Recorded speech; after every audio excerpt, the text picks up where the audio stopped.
I'm Derek Wright, founder of Vivo Engagement.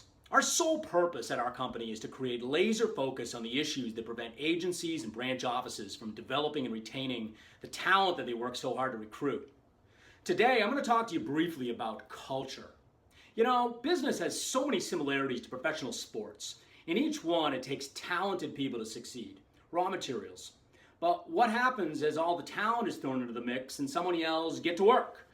Well, you get egos, you get varying levels of maturity, you get different skill sets, individual motivations. These are human beings, not robots. So there are emotions that drive the effectiveness of how that team comes together.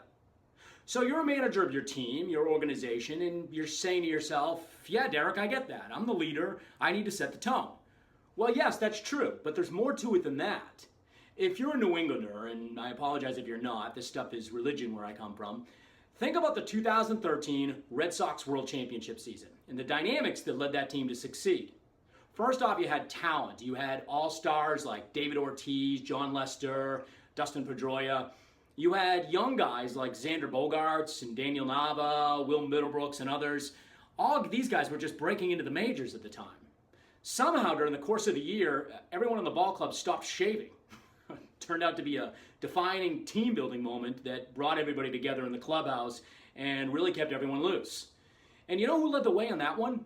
Clubhouse guys like Mike Napoli and Johnny Gomes. These guys weren't the best players, but they were gamers. These two played gritty baseball, and they rubbed off on everyone else. At the center of all this was manager John Farrell. And John was smart enough to let his veterans be the voice of the team, but he was also tough enough on his rookies that Clay Buchholz, as I remember, once said he was afraid of the man. Farrell didn't sit everyone down one day and say, "Hey guys, I've got a great idea. We're going to be the Beards." Well, that would have been kind of weird. No, John Farrell was skilled enough as a leader to give each personality exactly what it needed to make the whole thing work. So what about your office? Do you have the raw materials that are needed to create a championship caliber team? Assuming you do, ask yourself these questions. Do your veterans feel supported, or are they engaged with the rest of the team, or are they kind of off doing their own thing? Are your new producers getting the attention that they need and developing the discipline that's needed for them to contribute? Who are your clubhouse guys? The guys and gals that keep everyone else on the team engaged and loose. You know, I'm reminded about the quote that Bill Parcells famously had in an interview when he left the New England Patriots. He said, "Hey, if you want me to cook dinner, you ought to let me shop for some of the groceries." You know, whether you picked out the groceries or someone else did the shopping, it's your team.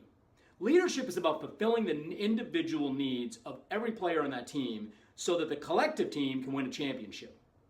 For more on what we do, visit us at www.vivoengagement.com.